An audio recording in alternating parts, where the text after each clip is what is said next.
3 cinema செய்திகளோட உங்ககிட்ட வந்திருக்கேன். என்னடா சினிமா நியூஸ் பேசுற அப்படின்னு கேட்டீங்கன்னா, எனக்கு சினிமா ரொம்ப பிடிக்கும். அதில ரொம்ப முக்கியமான சில நியூஸ்லாம் இருந்துச்சுன்னா, என்ன எக்ஸைட் பண்ணுச்சு அப்படின்னா, உங்க கூட பகிர்ந்துக்கணும் அப்படின்னு தோணுச்சு. அதில 3 ப்ராஜெக்ட்ல முதல்ல எந்த ப்ராஜெக்ட் பத்தி பேச போறோம்னு பார்த்தீங்கன்னா, அஜித் குமார் அவர்கள். இன்னைக்கு நம்மளுக்கெல்லாம் சில பேர்லாம் கொஞ்சம் கம்மியா பிடிச்சிருக்கலாம். சில பேர்லாம் இல்லன்னா வாழ்க்கை போர் அடிக்காது அப்படிலாம் நினச்சிருக்கலாம். ஆனா, அவங்கலாம் இல்லாதப்போ தான் பார்த்தீங்கன்னா, அருமை தெரியுது அப்படிங்கிற மாரி, ஒரு பக்கம் முதல்வர் விஜய் முதல்வர் ஆயிட்டாரு. அதனால ஜனநாயகன் படம் தான் கடைசி.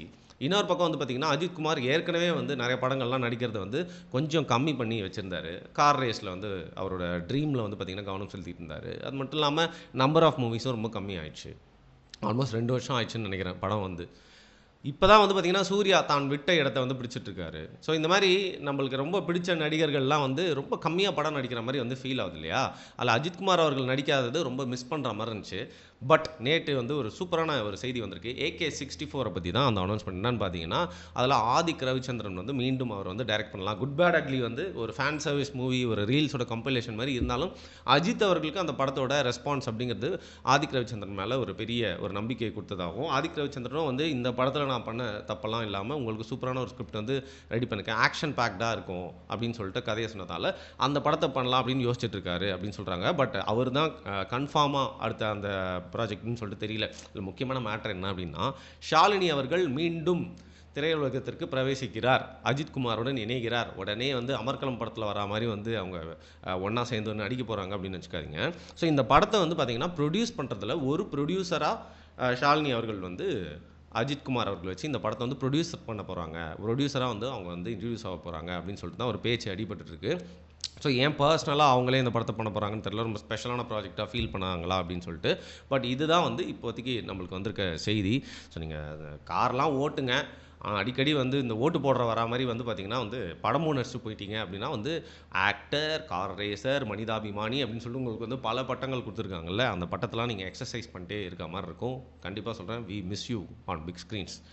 அண்ட் கடைசியா நம்மளுக்கு நடிகர் விஜய ரொம்ப பிடிக்கும் அப்படிங்கிறதுனால, கடைசி ஒரு வாய்ப்பா தியேட்டர்ல ஒரு புது படத்த பார்க்கறதுக்கு நேரம்ன்றனால, ஜனநாயகன் படத்த நானும் பார்க்கறதுக்கு ஆர்வமா தான் இருக்கேன். ஹார்ட்கோர் விஜய் ஃபேன்ஸ் மாரியே. எனிவே அடுத்த ப்ராஜெக்ட் ஒரு 2, 3 நாளா பார்த்தீங்கன்னா, ஒரு நியூஸ் வந்துட்டே இருந்துச்சு Twitterல. தமிழ்ல ஒரு பெரிய ஸ்டாரு, இந்தியால பிக்கெஸ்ட் டைரக்டர் 2 பேரும் சேரப்போறாங்க சார். யாரா இருக்கும் அப்படின்னு சொல்லிட்டு யோசிச்சிட்டே இருக்கிற சூழ்நிலையில தான் பார்த்தீங்கன்னா, சூர்யா அவர்களுக்கு சுத்தி இப்ப நெறைய பாசிட்டிவான விஷயங்கள் நடக்கிற மாரி இருக்கு. கருப்பு படம் அவருக்கு ஒரு கம்பேக் தான். எனக்கு அந்த படம் ஒரு கொஞ்சம் சுமாரா புடிச்சிருந்தா, இன்னும் கொஞ்சம் நல்லா பண்ணியிருக்கலாம் அப்படின்னு தோணுனாலும் பார்த்தீங்கன்னா, கமர்ஷியலி செம்ம ஹிட் படம். சூர்யா அவர்கள் ரொம்ப எனர்ஜி ஆயிட்டாரு. ஒரு 10 வருஷத்துக்கு முன்னாடி சிங்கம் சூர்யா மாரியே பார்த்தீங்கன்னா, சந்தோஷமா இருக்காரு அப்படின்னு சொல்லிட்டு நம்ம கேள்விப்பட்டோம். அதை தாண்டி அவருக்கு வரக்கூடிய ப்ராஜெக்ட்ஸ் அப்படின்றதும் ரொம்ப நெறைய நல்ல ப்ராஜெக்ட்ஸ்லாம் வர ஆரம்பிச்சிருக்கு. இப்போ விஜய் அவர்கள் விட்டுட்டு போன அந்த த்ரோன பிடிக்கிறதுக்கு சரியான ஆள் சூர்யா அப்படின்னு சொல்லிட்டு எல்லாருமே பேச ஆரம்பிச்சிருக்காங்க. அதுக்கான எல்லா தகுதியும் அவருக்கு இருக்கான்னு கேட்டா கண்டிப்பா இருக்கு. ஹி டிசர்வ்ஸ் இட் அப்படின்னு தான் நமக்கு சொல்ல தோணுது. அவரு ஆதித்யா தார் கூட ஒரு படம் பண்ண போறாரு அப்படின்னு சொல்லிட்டு நியூஸ் வந்துட்டே இருந்துச்சு. அது எந்த அளவுக்கு உண்மைன்னு தெரியல. ஆதித்யா தார்னா வேற யாரும் இல்லங்க. துரந்தர் படம் எடுத்தார்ல, அந்த டைரக்டர் கூட அப்படின்னோனே எனக்கு ரொம்ப பரவாயில்லையே, சூர்யாவுக்கு நெறைய ப்ராஜெக்ட்ஸ்லாம் திருப்பியும் வருதே. அவர் சூப்பரா ஆளுங்கலாம் செலக்ட் பண்றாரு அப்படின்னு தோணிட்டே இருக்க இந்த சூழ்நிலையில, அதையும் ஓவர் த்ரோ பண்ற மாரி ஒரு பட அனௌன்ஸ்மென்ட் தான். அது அனௌன்ஸ்மென்ட் சொல்ல முடியாது. டாக்ஸ் வந்திருக்கு. ஸோ பேசிக்கலி ராஜமௌலி அவர்களும், சூர்யா அவர்களும் இணைந்து ஒரு படம் பண்ண போறாங்க அப்படிங்கிறது தான் இப்போ ஒரு செய்தியா வந்திருக்கு. இப்போ அதாவது இனிஷியல் ஸ்டேஜஸ் ஆஃப் டாக்ஸ்ல இருக்கிறதாகவும், முழுக்க முழுக்க தன்னோட கான்சன்ட்ரேஷன் வாரணாசி, அதாவது மகேஷ் பாபுவும் பேர் என்ன பிரியங்கா சோப்ரா, அவங்க 2 பேரும் சேர்ந்து நடிக்கிறாங்கல்ல, அந்த படத்தில் முழு கான்சன்ட்ரேட் பண்ணி, ஏன்னா அதுவும் ஒரு ஹை பட்ஜெட் படம்ன்றதுனால அதில் கான்சன்ட்ரேட் பண்ணிட்டு இருக்காரு. இருந்தாலும் அதற்கப்புறம் சூர்யா அவர்கள் கூட சேர்ந்து இந்த ப்ராஜெக்டை பண்ணலாம். பேசிக்கலி இது ஆக்ஷன் பேக் மூவியாக இருக்கிறது மட்டும் இல்லாமல் இது ஒரு பேன் இண்டியன் ஸ்டைலில் ஆப்வியஸ்லி ராஜமௌலி அவருக்கு இருக்காரு அப்படின்னா பேன் இண்டியன் லெவலில் இந்த படத்தை எடுக்க போகிறாங்க அப்படிங்கிறது நம்மளுக்கு வந்திருக்கக்கூடிய செய்தி. இது என்ன மேட்டர்னு பார்த்தீங்கன்னா, ஏற்கனவே கங்குவா படத்தோட ஒரு விழாவில் ராஜமௌலி அவர்கள் நான் சூர்யா அவர்கள் கூட சேர்ந்து ஒர்க் பண்ணுறது மிஸ் ஆயிடுச்சு அப்படிங்கிற மாதிரி சொல்லியிருப்பாரு.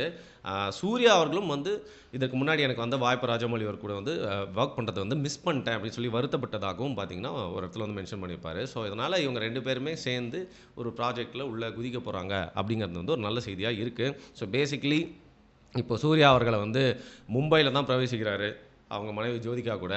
ஸோ மும்பையில் இருக்கிற நம்ம ஊர் ஹீரோ பார்த்தீங்கன்னா ஒரு பேன் இண்டியன் ஸ்டாராக வளர்றாரு அப்படின்னா நம்மளுக்கும் சந்தோஷம் தானே. ஸோ நிறைய பேட் ஸ்கிரிப்ட் செலெக்ஷன்லாம் பண்ணி சூர்யா அவர்கள் வெற்றி ரொம்ப நாளாக இல்லாமல் இருந்தார். இனிமேல் அவருக்கு தொடர் வெற்றியாக இருக்குமா அப்படிங்கிறத பொறுத்து இருந்து பார்க்கலாம். ஏன்னா ராஜமௌலி கூட இணையறாரு சூர்யா அப்படின்றனால இந்த எக்ஸைட்மெண்ட்டு. அடுத்து ஒரு பெரிய படம் நாங்க ஒடிசி இவங்க ஒடிசிக்கெல்லாம் வந்து பார்த்தீங்கன்னா, சவால் விடுற மாரி எங்கள்கிட்டயே வந்து இருவரும் காப்பியங்கள் இருக்கு, எபிக்ஸ் இருக்கு அப்படிங்கிற மாரி ராமாயணா, மகாபாரதா. ராமாயணா, மகாபாரதா வந்து பார்த்தீங்கன்னா, மத அடையாளங்களையும் தாண்டி நீங்க அந்த வந்து ஒரு புக்க படிச்சீங்க அப்படின்னா, அவ்ளோ இன்ட்ரஸ்டிங்கா இருக்கும். அவ்ளோ கேரக்டர்ஸ் இருக்கும். அதுக்கு பின்னாடி இருக்க கிளை கதைகள். இதனால எனக்கு ராமாயணம், மகாபாரதம் ரொம்ப பிடிக்கும். இத வந்து பார்த்தீங்கன்னா, அடிக்கடி நம்ம வந்து எடுத்துட்டே இருந்திருக்கோம் படமா. தெலுங்குல எடுத்திருக்காங்க. தமிழ்ல குட்டி குட்டியா சில விஷயங்கள்லாம் எடுத்திருக்காங்க. ஹிந்திலயும் பார்த்தீங்கன்னா நெறைய எடுத்திருக்காங்க. சீரியலும் வந்து நம்ம வந்து பார்த்துருக்கோம்ல. ஸோ எத்தனை வாட்டி ஒரு 10 வருஷத்துக்கு ஒரு வாட்டி இத ரீபூட் பண்ணி எடுத்துட்டே இருந்தாலும் நம்மளுக்குலாம் சலிக்கவே போறதில்ல. அதே மாரி வந்து பார்த்தீங்கன்னா, இப்ப ராமாயணம் மீண்டும் வருது. இந்த படத்த வந்து இந்த டங்கல் படம்லாம் எடுத்தார்ல, அந்த டைரக்டர் தான் வந்து எடுக்குறாப்ல. கண்டிப்பா ஹை பட்ஜெட் மூவியா தான் எடுக்குறாங்க. இதில உங்களுக்கு தெரிஞ்சிருக்கும் ஏற்கனவே வந்து ராமரா ரன்பீர் கபூர் நடிக்கிறாரு. சாய் பல்லவி தான் சீதாவா நடிக்கிறாங்க. அதுக்கப்புறம் வந்து பார்த்தீங்கன்னா, சன்னி தியோல் வந்து அனுமாரா பண்றாரு. முக்கியமா உடனே ராமாயணம்னாலே உங்களுக்கெல்லாம் வந்து மனசுல வர்றது ராவணன் கேரக்டர் தான்ல. ஸோ ராவணன் கேரக்டருக்கு யாஷ் நம்ம கேஜிஎஃப் யாஷ் இருக்கார்ல, டாக்ஸிக் யாஷ் அவர் தான் வந்து பார்த்தீங்கன்னா, அந்த ராவணனா பண்றாரு. இந்த படத்தில அவரும் ஒரு ப்ரொடியூசரா இணைந்திருக்காரு அப்படின்னு சொல்லிட்டு நமக்கு வருது. இத பேசிக்கலி வந்து எந்த மாரி எடுக்க போறாங்க அப்படின்னா, வந்து ஐமேக்ஸ் ஃபார்மேட்ல வந்து எடுக்க போறாங்க. ஏன்னா ஒடிசியும் பார்த்தீங்கன்னா வந்து ஐமேக்ஸ் ஃபார்மேட்ல எடுத்தாங்கல்ல. ஆனா என்ன கொடுமை அப்படின்னா, உலகத்திலேயே வந்து ரொம்ப கம்மி கண்ட்ரீஸ்ல தான் வந்து ப்ராப்பர் உண்மையான ஐமேக்ஸ் ஸ்க்ரீனே இருக்கு. நம்ம ஊர்ல ஐமேக்ஸ் ஸ்க்ரீன் அப்படின்னு சொல்லிட்டு இருக்காங்கல்ல, அதெல்லாம் வந்து உண்மையான ஐமேக்ஸ் இல்லை. அது உண்மையான ஐமேக்ஸ் ஸ்க்ரீன் எப்படி இருக்குன்னு சொல்லிட்டு நீங்க போட்டு பாருங்க. ஸோ நம்ம ஊர்ல யாரெல்லாம் first day first show Odyssey படத்துக்கு புக் பண்றேன்னு சொல்லிட்டு மாறுதட்டி சொல்லிட்டு இருக்கீங்களோ, எனக்கு கிடைக்கல. அந்த வயித்தெரிச்சல்ல சொல்றேன். நான் சின்ன ஸ்க்ரீன்ல தான் பார்க்க போறேன். அவங்க எல்லாருக்கும் சொல்றேன், நீங்க பார்க்கறது உண்மையான ஐமேக்ஸ் இல்ல. என்ன பண்றது வயித்தெரிச்சல் இது மாரி சொன்னா தான் நம்மளுக்கு கொஞ்சம் ஜாலியா இருக்கு. ஸோ பேசிக்கலி வந்து அந்த ஐமேக்ஸ் ஃபார்மேட்ல வந்து எடுக்க போறாங்க. அண்ட் இன்னும் பல நடிகர்கள் இருக்காங்க. உதாரணத்துக்கு காஜல் அகர்வால்லாம் கூட பார்த்தீங்கன்னா, ஏதோ முக்கியமான ரோல்லாம் வந்து பண்ண போறாங்களாம். ராமாயணால நெறையா கேரக்டர்ஸ் இருக்கு. அதனால இந்த காஸ்டிங்கோட இது வந்து நிக்க போறதில்ல. ஹை பட்ஜெட்டா போனா வந்து பாலிவுட் வேற. நெறையா அவங்களுக்கு ஈஸியா வந்து காச வந்து உள்ள பம்ப் இன் பண்ண முடியும். நெறைய பேர் என்ன சொன்னாங்க, "ராமன் கேரக்டருக்கு போய் ரம்பீர் கபூரா?" அப்படின்னு சொல்லிட்டு. பட் என்ன பொறுத்தவரைக்கும் ராமன் கேரக்டருக்கு ரம்பீர் கபூரோட ஃபேஸ் கட் வந்து சூப்பரா சூட் ஆகும். யாஷும் வந்து பார்த்தீங்கன்னா, ராவணாக்கு வந்து சூட் ஆகும்னு தான் எனக்கு வந்து தோணுது. இது பேசிக்கா அது வந்து 2 பார்ட்டா எடுக்க போறாங்க. ஸோ முதல் பார்ட் வந்து பார்த்தீங்கன்னா, முடிஞ்ச அளவுக்கு இந்த தீபாவளிக்கே ஏன்னா தீபாவளி, ராமாயணம் அப்படிங்கிறது ஒரு நல்ல காம்பினேஷனா இருக்கும் அப்படிங்கிறனால, தீபாவளிக்கே எப்படியா ரிலீஸ் பண்ணலாம் அப்படின்னு பார்க்குறாங்க. ஓப்பன் ஹேமர் மாரி பெரிய பெரிய படங்களுக்கெல்லாம் பண்ண கிராஃபிக்ஸ் நிறுவனம் தான் பார்த்தீங்கன்னா, இந்த படத்துக்கும் வந்து இணைந்திருக்கு. ஸோ ஆப்வியஸ்லி இந்த மாரி படங்கள்ல விஎஃப்எக்ஸ் ரொம்ப முக்கியம் அப்படின்றனால, அத டாப் நாட்சா பண்ணிட்டாலே போதும். ஏற்கனவே ராமாயணம் அப்படிங்கிற சூப்பரான ஸ்கிரிப்ட் இருக்கு அப்படிங்கிறனால, அது மீதி இந்த காம்பினேஷன் சேர்ந்தது படம் அந்த பிரம்மாண்டத்த குடுத்துட்டாலே வந்து பார்க்கறதுக்கு தோணிரும் அப்படின்னு. ஸோ 2 பார்ட்டா எடுக்க போறது இந்த வருஷத்தோட இறுதியில ஒரு பார்ட் ஆகும். துரந்தர் படம் பார்த்தீங்கன்னா, முதல் முறையா ஒரு விஷயம் பண்ணியிருப்பாங்க. ஒரு படம் வந்து 3, 4 மாசத்திலேயே வந்து செகண்ட் பார்ட் விட்டுருது அப்படின்னு சொல்லிட்டு. ஏன்னா ஏற்கனவே எடுத்து வச்சுட்டாங்க பெரும்பான்மையானது. அதே மாரி இந்த ராமாயணாவையும் என்ன பண்ண போறாங்க அப்படின்னா வந்து, ஆல்மோஸ்ட் செகண்ட் பார்ட்டையும் ஃபினிஷ் பண்ணிட்டு, ஃபர்ஸ்ட் பார்ட்ட தீபாவளிக்கு விட்டுட்டு, ரெஸ்பான்ஸ பார்த்துட்டு அதே மாரி ஒரு 3, 4 மாசத்திலேயே விட்டா அந்த ஃபீவர் அப்படியே இருக்கும். எல்லாருமே வந்து பார்ப்பாங்க அப்படின்னு சொல்லிட்டு. நிஜமாவே வந்து நம்ம ஊர்ல எடுக்கிறதுக்கு அவ்வளோ கதைகள் இருக்கு. ஸோ மாடர்ன் டைம்ஸ்ல ராமாயணா படம் வந்து முழுக்க முழுக்க ஏன்னா ராமாயண கேரக்டர் இன்ஸ்பயர் பண்ணி கொஞ்சோண்டு அந்த மாரிலாம் வந்திருக்கு. பட் முழுக்க முழுக்க ஒரு ராமாயணா படம் வந்து பார்க்கறதுக்கு எனக்கும் ஆவலா தான் இருக்கு. ஸோ இதுதான் நம்ம பார்த்துருக்கிற சினிமா நியூஸ் இன்னைக்கு. இதையும் தாண்டி ரொம்ப இம்பார்ட்டன்ட்டான மூவி சம்மந்தப்பட்ட விஷயங்கள்லாம் வந்து நான் உங்ககிட்ட வந்து பேசுறேன்.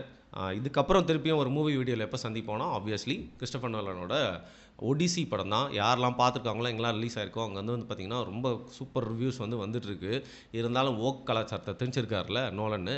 ஸோ படம் நிஜமாவே நல்லா இருந்தா, பார்த்துட்டு வந்து உங்ககிட்ட வந்து படத்த பத்தி ஆர்ப்பரிச்சு சொல்றதுக்காக காத்திருக்கிறேன். அது மட்டும் இல்லாம, படத்துல ஏதாவது மொக்கையா இருந்துச்சுன்னா, அதையும் வந்து நோலன் மூவினா குற்றம் சொல்லக்கூடாது அப்படின்னு இருக்கா என்ன? அப்படின்னு சொல்லிட்டு என்னோட ரிவ்யூல நான் உங்கள வந்து சந்திக்கிறேன். நன்றி.